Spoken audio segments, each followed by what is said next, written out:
Bonjour, Bonjour madame. vous allez bien? Bon après. Là, alhamdoulilah. Alhamdoulilah.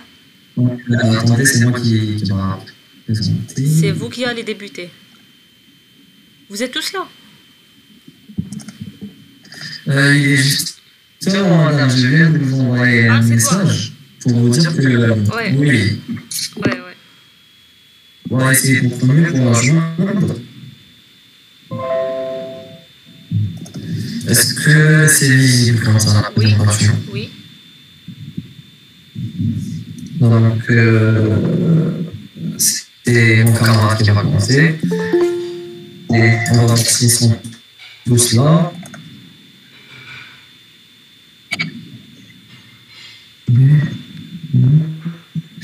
Il manque encore 3 étudiants. D'accord, prenez votre temps. Très bien.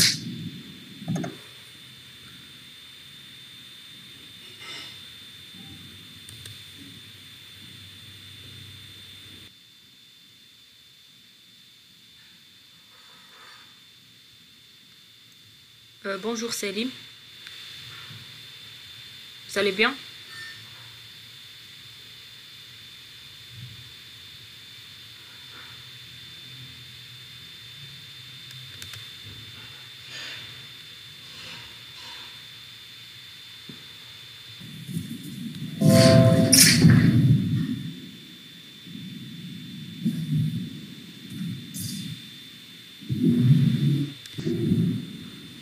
Allez-y. Très bien, merci. Donc, je vais prendre mon camarade.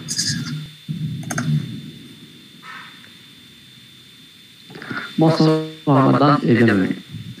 Dans le passé, avant l'usage généralisé des équipements informatiques, la sécurité de l'information était protégée par des moyens physiques, comme les classeurs fermés par des cadenas, ou bien administratifs, par exemple l'examen schématique.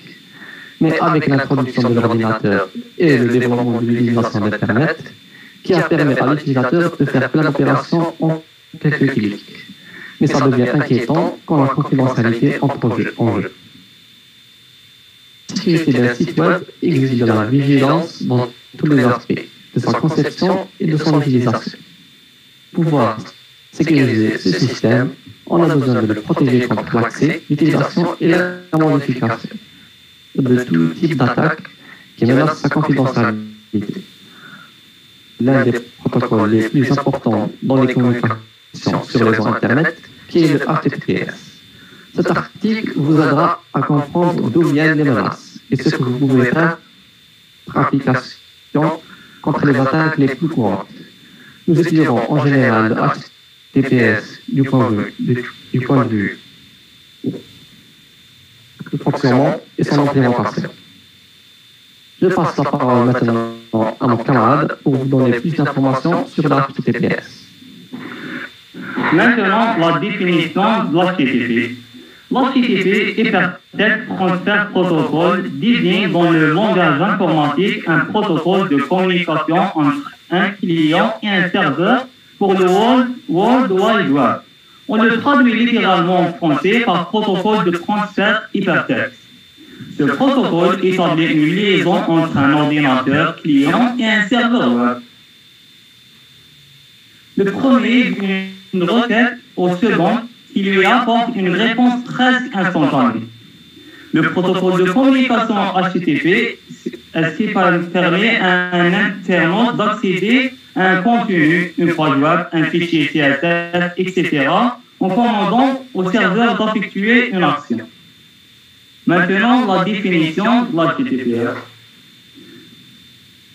est un protocole supplémentaire et indépendant qui se positionne entre TCP et HTTP qui demeure pratiquement inchangé. Ce protocole nous donne la version sécurisée informatique HTTP, un protocole de communication qui permet la liaison entre un client et un serveur pour le web. L'HTTPS est en réalité de la combinaison entre le langage HTTP et un protocole de sécurisation des étrangers. C'est un protocole de communication Internet qui protège l'intégrité ainsi que la confidentialité des données lors du transfert d'informations entre l'ordinateur de l'internaute et le site. Je donne la parole à mon camarade pour donner la différence entre l'HTTP et l'HTTPS. En ce qui concerne la différence entre les protocoles HTTP et HTTPS, c'est que ces deux protocoles utilisés pour transmettre les données sur Internet et sites web. Ils garantissent que les données préférées sont sécurisées. Cela n'a aucun rapport avec la manière dont les données parviennent au site web. En d'autres termes, cela ne protège pas les frappes de clavier de sorte que ces données pourraient être interceptées par des pirates. HTTPS est plus sécurisé que l'HTTP. En fait, il n'est pas l'opposé de l'HTTP, mais plutôt son petit cousin. C'est la raison pour laquelle il a été créé existe avec l'HTTP. En gros, le protocole HTTPS est une extension de l'HTTP qui fait SSL ou bien TLS. Enfin, l'initiale du mot secure, il fonctionne grâce au protocole TLS qui apporte des fonctions de sécurité. En utilisant SSL ou TLS, le client et le serveur ont des clés pour chiffrer les données de telle sorte que si quelqu'un les intercepte, il ne pourra pas connaître le contenu. Pour récapituler, la différence entre l'HTTP et l'HTTPS présente un certificat SSL. En ce qui concerne les ports, le protocole HTTP utilise le numéro du port 80, HTTPS a le protocole SSL, il utilise le port 443. En ce qui concerne le fonctionnement, je passe la parole à ma camarade. Merci. Alors, concernant le fonctionnement de l'HTTP, il passe par plusieurs étapes. La première étape, c'est le premier contact entre le client et le serveur. Alors, le client a tout d'abord besoin de déterminer l'adresse IP associée au nom du domaine du site web. Dans notre cas de figure, il s'agit de l'adresse IP 688.240.192. Ensuite, si cette information n'est pas disponible dans une mémoire cache locale, suite à une requête intérieure, une demande de résolution est émise vers un serveur DNS. Deuxième étape, il s'agit du déplacement du site. Le DNS est l'élément actif du réseau pour intercepter la demande et retourner la réponse falsifiée. C'est pour cela, cela tromperait le client et l'orienterait en direction d'un serveur probablement malveillant contenant un virus ou autre. Nécessité d'utiliser un serveur HTTPS qui est, lui, légitime de pouvoir s'authentifier en prouvant qu'il a été préalablement reconnu par un tiers de confiance comme étant bien celui attendu. Et une fois en possession de l'IP du serveur souhaité, là, le client peut le contacter avec le protocole HTTP sur le port 80. Le client demande simplement l'élément du site situé à sa racine et celle-ci est symbolisée par un simple caractère qui est le slash. Prochaine étape, je laisse la parole à ma camarade. Pour la troisième étape, qui est la prise de contact avec l'HTTPS, il faut savoir que le serveur ne renvoie pas au client les données qu'il attendait, mais il redirige avec une redirection HTTP 301 vers la version HTTPS. Que de cas qui pousseraient le client à communiquer directement en HTTPS lors d'une première visite. L'URL précise explicitement le protocole sécurisé et commence donc par HTTPS : le domaine est inscrit sur la liste de préchargement HSTS. Une connexion sécurisée, le client s'adresse au port 443, qui est communément dédié à DNS. Alors, tout un inventaire de ses capacités relatives à ce protocole, tels que signature acceptée, les courbes elliptiques connues, type préféré, etc. Figure que le client a reçu la réponse du serveur.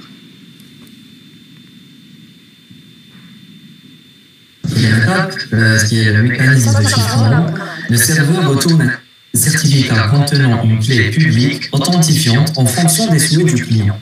Celle-ci détermine le mécanisme d'échange ainsi que l'algorithme de chiffrement, comme on peut le voir sur la figure.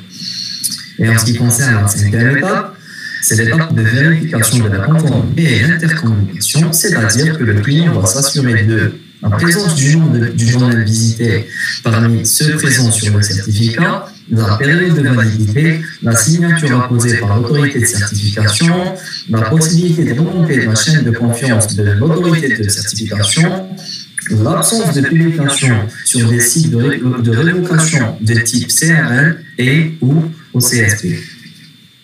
Cet échange réalisé, un canal de communication chiffré est établi.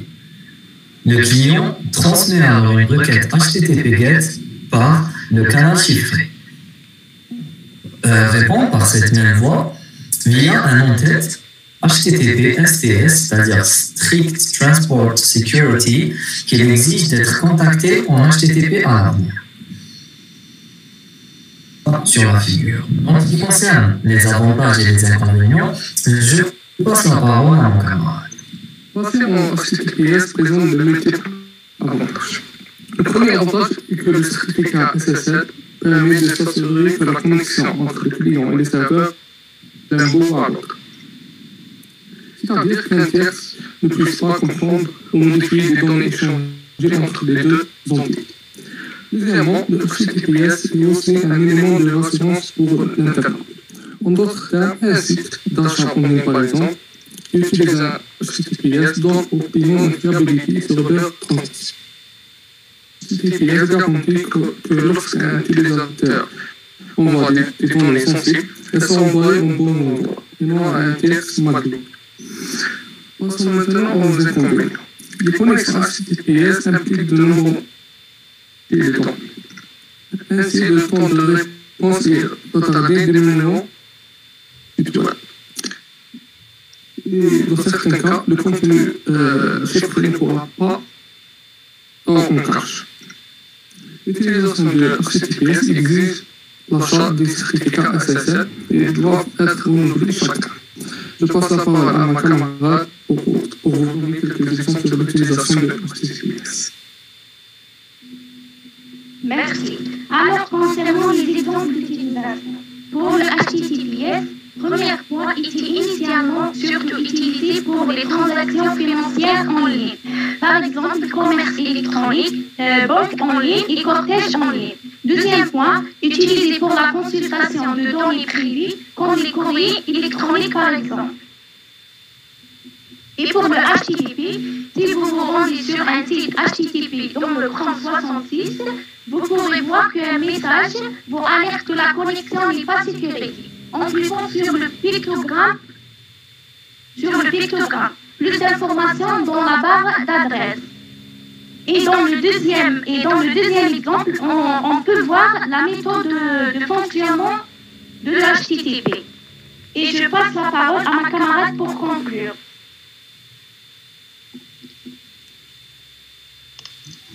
Alors, si on regarde la principale différence entre HTTP et HTTPS, HTTPS a évidemment un grand avantage. Après tout, ne voudrez pas que votre site soit aussi sécurisé que possible.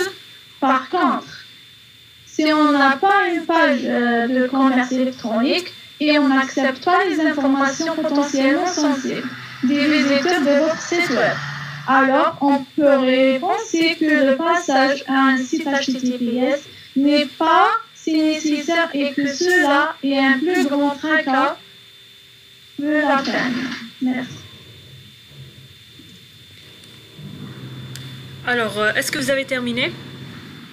Oui, c'était tout pour la présentation. Alors, je vous remercie pour votre présentation, pour votre rapport aussi. Vous avez de belles voix, donc on aimait bien vous entendre. Voilà, votre voix, elle est radiophonique. Alors, au niveau du rapport, on sent comme si que les personnes qui ont rédigé le rapport ne sont pas les mêmes personnes qui sont en train de présenter. D'accord. Le rapport, il paraît un peu moins élaboré que la présentation. On sent qu'au niveau de la présentation, vous avez plus travaillé. Je pense que vous avez ajouté plus de choses après avoir envoyé le rapport, c'est ça. C'est juste qu'on s'est concentré sur le côté de la présentation, donc oui, ça se voit. avec le PowerPoint. Donc même si de bien gérer notre présentation. Oui, ça se voit et heureusement qu'il y a eu une présentation parce que si on regarde le rapport, on ne dirait pas qu'il y a assez de travail. Donc heureusement qu'il y a eu une présentation. Quand vous... Justement, madame, je vous ai posé auparavant une question en ce qui concerne le rapport. Vous m'avez dit que c'était en forme de fiche technique. C'est pour cela qu'on essaie de comprendre comment on devait le rédiger. C'est très important. Oui, que ça a un côté fiche technique, je suis d'accord, mais on a des informations un peu présentées de manière brute. On n'a pas un enchaînement au niveau de la présentation des informations, c'est tout. Hein. Mais c'est pas, je ne suis pas en train de dire que c'est pas complet ou quoi que ce soit. Alors, même au niveau, quand vous avez commencé à présenter, vous êtes direct rentré dans le HTTPS directement, donc sans passer par HTTP qui est la base. Donc HTTP a été utilisé et inventé bien avant HTTPS. Au niveau, par exemple, aussi de votre présentation, comme définition, vous dites que HTTPS est un protocole supplémentaire. Donc, je ne vois pas pourquoi vous dites qu'il est supplémentaire, alors qu'il est utilisé de nos jours dans la majorité des sites. Il n'a rien de supplémentaire. C'est juste que il a complété la version de l'HTTP. Il a sécurisé l'HTTP. On peut dire de nos jours qu'il l'a remplacé carrément. Si vous remarquez, tous les sites sont accessibles via HTTPS. Madame, on voulait dire que... Pardon, madame. Madame, on voulait dire que c'était la version sécurisée de l'HTTP. Oui, mais le mot des supplémentaires, c'est un peu péjoratif.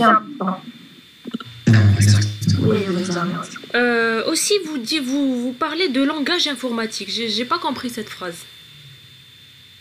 Au niveau de votre définition, vous avez, voilà, version sécurisée du langage informatique. J'ai pas compris cette phrase. Que voulez-vous dire par langage informatique?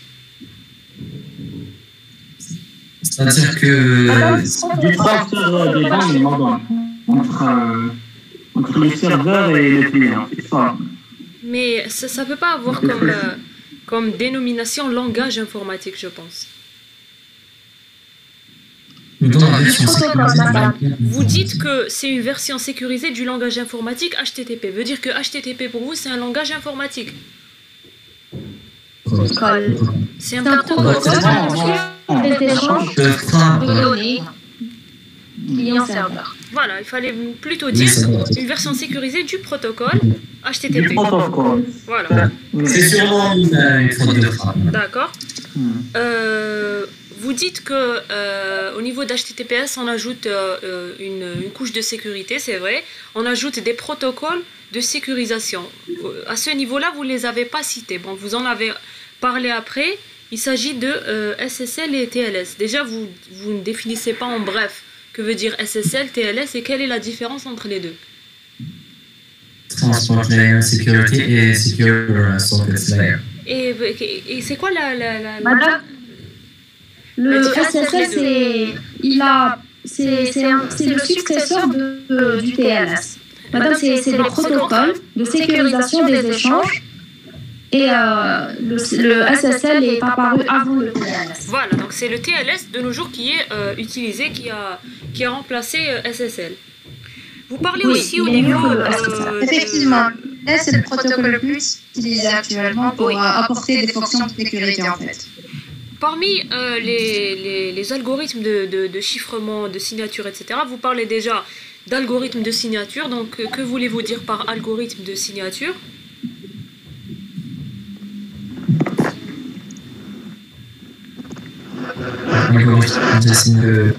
Chaque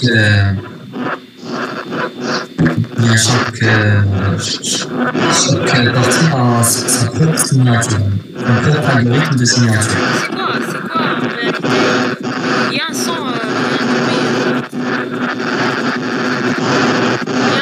il y a un bruit au niveau du... Voilà. Alors, que veut dire une signature numérique ou bien une signature électronique? Donc, ça permet... Digital, c'est comme on dit plutôt digital. Oui, mais ça permet quoi? Est-ce que ça ressemble à la signature manuscrite qu'on connaît? Matronique. C'est une sorte de signature numérique. C'est en fait qui peut sécuriser en fait le protocole. C'est une façon de sécuriser pour donner une certification. Exactement. Il y a aussi, il y a aussi le domaine, c'est un peu comme le domaine du tatouage numérique. Quand on parle déjà de sécurité, il y a des fondements qu'il fallait déjà définir. Les fondements, c'est la confidentialité, l'intégrité, la fiabilité, la disponibilité, etc. Donc, que veut-on dire parce que vous avez parlé de ça? Quelle est la différence entre la confidentialité et l'intégrité des données? La confidentialité, c'est que ça sera des données confidentielles. Et ça veut dire quoi? Essentiel. Quelle est la différence entre une donnée intègre et une donnée confidentielle? Il y a une différence. Une donnée confidentielle, c'est une donnée... Madame, oui? Une donnée confidentielle... C'est-à-dire qu'elle a une référence à un numéro d'identification. Non. On ne peut pas l'avoir. C'est une donnée confidentielle. Donc, assurer la confidentialité d'une donnée veut dire qu'on permet que cette donnée ne soit pas visible par une personne qui n'est pas autorisée. Vérifier l'intégrité veut dire qu'on assure que la donnée ne soit pas modifiée. C'est pas la même chose. Madame, l'intégrité, c'est que la donnée soit certifiée par l'autorité de certification. Non, l'intégrité, c'est une donnée... Madame, c'est une chose cryptographique. L'intégrité, on ne peut pas modifier la donnée. C'est ça, voilà, c'est ça. Donc, c'est-à-dire, madame, si je peux parler, c'est que confidentiel, c'est secret, et intégré, c'est crypté. C'est ce qu'on peut dire crypté. Non. Assurer la confidentialité d'une donnée veut dire que cette donnée doit être lue uniquement par les personnes autorisées. Lue veut dire qu'elle soit visible. Et intègre veut dire qu'il y aura uniquement les personnes autorisées qui pourront la modifier, l'altérer. Donc l'intégrité, elle assure que la donnée ne soit pas modifiée et la confidentialité assure que la donnée ne soit pas visible. Ça lit bien. Tout ce qui est confidentiel, ça veut dire que c'est secret. Et tout ce qui est intégré, ça veut dire que celui qui peut changer, il peut modifier. C'est ça. Donc la signature entre autres, elle permet l'intégrité. Elle permet que la donnée ne soit pas altérée par des personnes non autorisées. Donc voilà à quoi sert la signature numérique. Vous avez aussi parlé d'autres... C'est comme un code oui? Pour spécifier pour celui qui a créé le protocole, bien cette application. Hadouma, c'est des bases de sécurité. Dès qu'on commence à étudier la sécurité informatique, quelle que soit, on étudie ses fondements. Confidentialité, intégrité et disponibilité. Donc si on assure ces trois, veut dire que notre donnée, elle est sécurisée. Et la signature numérique, c'est un mécanisme... Regardez, la signature numérique, elle va permettre de garantir l'intégrité. Par contre, le chiffrement, le cryptage, ça va permettre de garantir la confidentialité. Quand on chiffre une donnée, on ne la modifie pas, mais on lui change juste sa forme. Ça veut dire qu'on ne peut pas la lire. Exactement. Voilà. Donc, chiffrement et signature, ce sont des mécanismes qui permettent d'assurer la confidentialité et l'intégrité. Vous parlez aussi au niveau de votre rapport et votre présentation de l'autorité de certification. C'est quoi une autorité de certification? Oui, l'autorité de certification, c'est tout simplement une autorité qui peut être considérée comme un tierce de confiance permettant d'authentifier l'identité des correspondants. Bon, vous avez raison quand vous dites que c'est un tiers de confiance, c'est vrai. Et une autorité de certification, comme son nom l'indique, c'est une autorité qui permet de gérer le certificat numérique, de le délivrer, de le révoquer et de le gérer en gros. Donc voilà à quoi sert l'autorité de certification. Alors, est-ce que vous avez pensé à faire une simulation? Une simulation de l'HTTP, voilà, illustrer votre... On a regardé des vidéos, madame, sur YouTube, comment c'est simulé. Oui. Donc, si on utilise Packet Tracer, par exemple, est-ce que c'était possible? Ou bien créer une page web via HTML, etc., l'avoir au niveau du navigateur, quelque chose comme ça. Avec CSS, par exemple. Oui, une page simple. On peut faire des captures, madame Wireshark, avec le Packet Tracer. Mais quand tu captures, c'est On quoi l'a fait, mais on l'a pas envoyé dans le rapport. Non, il fallait pas l'envoyer. S'il fallait faire une simulation, il fallait la faire au niveau de la présentation. Oui, je comprends. Là, madame, on a regardé des vidéos sur YouTube. Et après, pour la présentation, on s'est concentré sur les slides et les figures, comme vous pouvez le voir. Oui, j'ai vu. On pensait que c'était assez illustré. Donc, mais on a vu des vidéos qui nous ont permis de voir comment ça fonctionne. Dans l'exemple, le deuxième exemple de l'HTTP est un exemple. Oui, j'ai les captures, oui. Où il y a tout le paramètre et le résultat. Voilà. Mais là, dans notre exemple, mais ce que j'ai remarqué, c'est que vous êtes plus concentré sur HTTPS que HTTP. Vous avez direct sauté vers HTTPS. Non, mais on revient toujours sur HTTP maintenant, par exemple. Non, mais vous avez orienté votre travail plus côté sécurité. D'accord. Donc, mais quand même, par exemple ici, prise de contact, là, on s'est concentré sur on parle de l'HTTP et ensuite de l'HTTPS. Non, il n'y a pas de mal à ça. C'est une manière de dire qu'on a étudié l'HTTP et maintenant la version finale c'est l'HTTPS, donc on a combiné. Oui, il n'y a pas de mal à ça, c'est juste un constat, c'est tout. C'est ce que j'ai remarqué. Voilà, donc c'est tout ce que j'avais comme question, comme remarque. Sinon, pour la présentation, elle est bien faite. J'ai bien aimé le fait qu'il n'y a pas trop de texte. Il y avait aussi de l'explication et c'était aussi bien illustré. Donc voilà. Merci à vous. Je vous remercie et bon courage et bonne fin de journée. J'espère qu'on a bien présenté. Oui, vous avez très bien présenté. Heureusement qu'il y avait la présentation qui a reflété votre travail, contrairement au rapport. Merci beaucoup, madame. Merci, madame. Merci, madame. Merci. Merci, madame. Merci.